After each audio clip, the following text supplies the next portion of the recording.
pertama, Assalamualaikum Tuan Haji. Ucapkan terima kasih kepada Tuan Haji dengan kesibukan Tuan Haji punya masa dapat memberi ruang kepada saya dan juga kepada inilah sekurang-kurangnya dapat kita dapat menimba ilmu dan juga apa-apa nasihat yang Tuan Haji boleh sampaikanlah kepada kami. Okey, saya dua persoalan untuk Tuan Haji. Salah satu ialah mungkin Tuan Haji boleh cerita sikit latar belakang dan pengalaman Tuan Haji lah dalam OSH ni. So dalam OSH ni saya memang kata mula daripada Jabatan Kilang dan Jentera lah pada dulu masa mula join JKJ masa tu tahun 1985. Masa tu lah baru tahu tentang isu keselamatan kesihatan pekerjaan ni. Dulu tu memang tak tahu pun. Jadi sejak daripada 1985 hingga sekarang memang berkecimpung lah dalam safety and health. Mungkin daripada mula Tuan Haji masuk JKJ dulu tu, Tuan Haji department-department yang Tuan Haji dah join atau unit-unit yang Tuan Haji dah join dan sebagainya. Okey, mula tahun 85 masa tu masuk ke bahagian keselamatan petroleum lah masa tu. Masa tu kita memastikan segala instalasi yang melibatkan petroleum adalah sentiasa selamat lah, termasuklah pipeline, storage dan juga alat-alat yang digunakan untuk penggunaan dalam sistem petroleum dari segi reka bentuk, pemasangan dan sebagainya dalam keadaan selamat lah. So kemudian saya ditukarkan ke JKJ Selangor, Jabatan Kilang dan Jentera Selangor. Itu lebih kepada pemeriksaan alat-alat, boiler, pressure vessel, crane dan sebagainya lah. Dan juga melakukan beberapa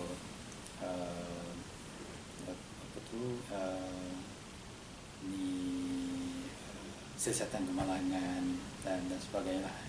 Dan lepas tu apabila pada tahun 1994 di mana Akta Keselamatan dan Kesihatan Pekerjaan ni baru di Gazette, di mana jabatan itu telah bertukar daripada JKJ kepada JKKP lah, Jabatan Keselamatan dan Kesihatan Pekerjaan. So di mana lebih fokus kepada keselamatan dan kesihatan pekerjaan lah. Dan seterusnya saya dihantar ke bahagian major hazard. So di mana pada masa tu kita menyediakan peraturan-peraturan bagi mengawal kejadian kemalangan besar disebabkan oleh aktiviti industri lah.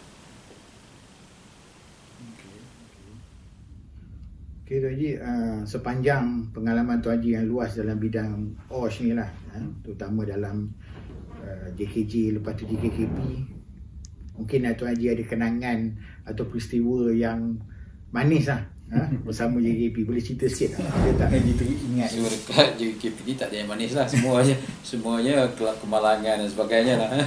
So saya rasa macam insiden yang berlaku di Bintulu, di mana ada letupan besar yang menyebabkan kerosakan harta benda, kemusnahan peralatan dan juga kilang, adalah satu kenangan yang rasa sampai bila-bila pun tak boleh lupa lah. Di mana kejadian menyebabkan letupan telah menyebabkan kem askar di sebelah tu terpaksa, di mana penghuni kem tersebut terpaksa berlari keluar apabila berlaku letupan yang dahsyat. Dan apabila kami membuat siasatan, kami lihat berbagai-bagai debris yang terbang daripada kawasan kilang. Ada yang seberat lebih pada 200 kilo, terbang lebih pada 500 meter dan sebagainya. Itu itu merupakan satu kejadian yang amat dahsyat lah. Tapi alhamdulillah mungkin miracle tidak berlaku kematian disebabkan oleh kejadian tersebut. Okay. Macam mana dengan cabaran pada masa ni yang OSH saya rasa mungkin lebih lagi berbanding dulu kan, terutama dengan COVID-19 dan sebagainya. Mungkin Tuan Haji boleh cerita sikit macam mana cabaran-cabaran yang ada sekarang? Cabaran sentiasa ada. Contohnya lah, kita memang objektif kita ialah untuk mengurangkan kadar kemalangan dan juga kadar kematian. Dan di dalam kita punya pelan strategik kita pun kita telah set target untuk dicapai yang pada permulaannya agak sukar untuk kita capai lah. Kita dah ada beberapa master plan. Bermula sekarang ni kita ada OSH Master Plan 2020 lah, yang mana akan berakhir pada hujung tahun 2020. Kita pun telah set jenis target untuk capai kadar kemalangan dan juga kadar kematian. Dan kadar kematian yang paling tinggi masih lagi berlaku di tapak bena lah. Jadi usaha-usaha kita telah jalankan untuk pastikan yang kadar kemalangan di tapak bena ni boleh diturunkan lah. Jadi pada kalau ikut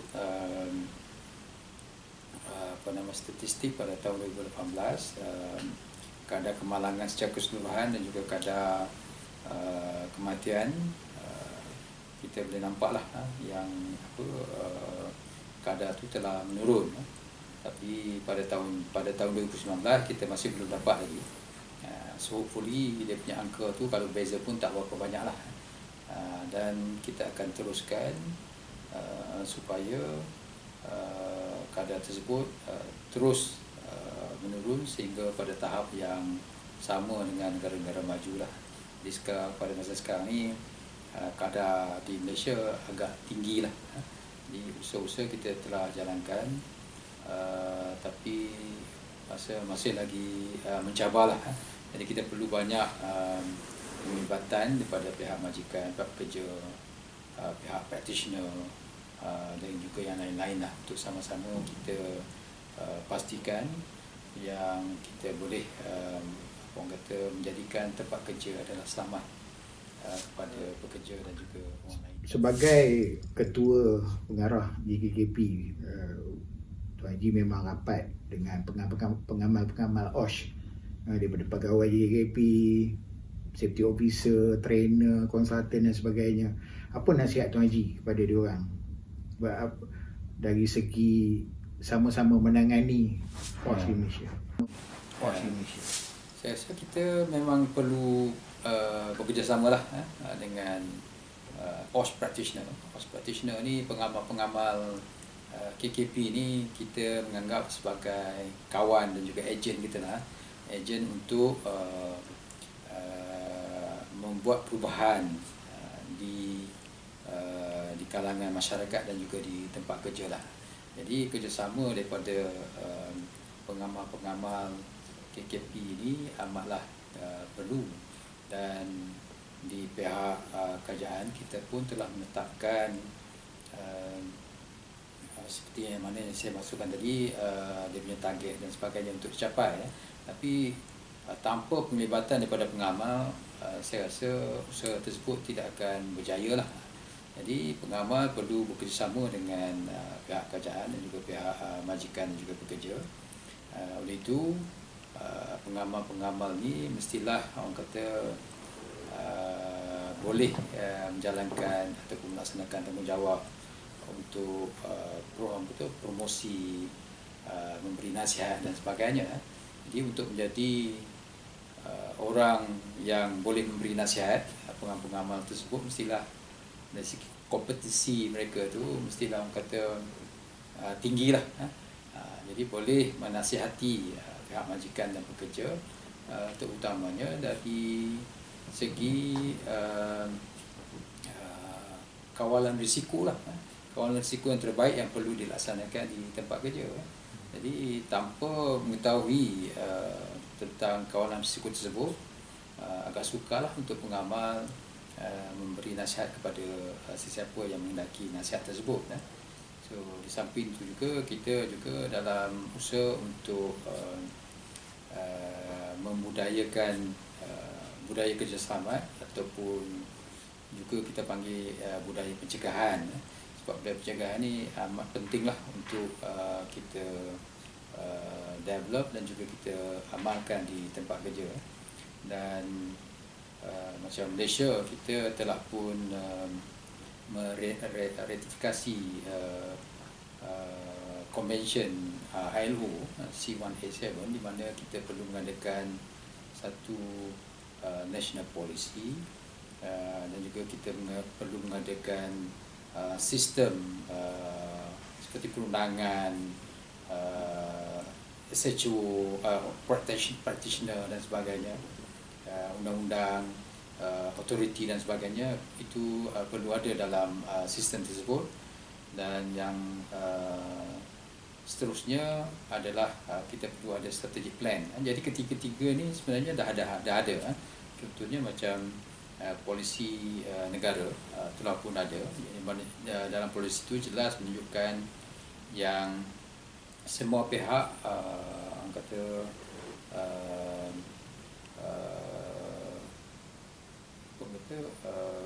melihat pekerja ni sebagai sesuatu yang penting, di mana pekerja berhak untuk bekerja dalam suasana kerja yang sihat. Itu yang paling penting. Jadi kalau kita semua respect hak pekerja tersebut, saya rasa amat mudahlah. Jadi semua lapisan masyarakat, termasuklah kita punya yang very top, PM dan sebagainya, saya rasa dengan cara tersebut mudahlah untuk kita melaksanakan usaha-usaha untuk meningkatkan tahap keselamatan kerjaan di tempat kerja. Jadi usaha untuk membudayakan budaya pencegahan ini, pihak pengamal saya rasa pentinglah, perlu memainkan peranan yang penting. Jadi untuk membentuk budaya pencegahan tersebut, pertama sekali mestilah tahu apa itu budaya pencegahan, definisi budaya pencegahan tersebutlah. So bila kita dah tahu budaya pencegahan tersebut dan kita tahu macam mana untuk pastikan yang kita boleh membentuk pekerja, majikan dan juga public, mana lebih mudah. So budaya yang saya sebutkan tadi, iaitu hak pekerja untuk bekerja dalam suasana yang selamat tu, dengan cara macam mana? Cara dia ialah kita mestilah tahu untuk memastikan tempat kerja adalah selamat. Jadi cara untuk memastikan tempat kerja yang selamat, pertama sekali kita mestilah tahu apakah bahaya-bahaya yang ada di tempat kerja tersebut. Dan bila kita tahu bahaya, seterusnya apa yang kita buat ialah kita perlu membuat analisa risiko. Dan seterusnya yang lebih penting ialah untuk mengadakan kawalan risiko. Jadi kalau pengamal tahu untuk membuat perkara tersebut, saya rasa lebih mudahlah. Okey, Tuan Haji, terima kasih banyak-banyak atas soalan tu. Bukan senang kita nak dapat benda-benda buat Tuan Haji.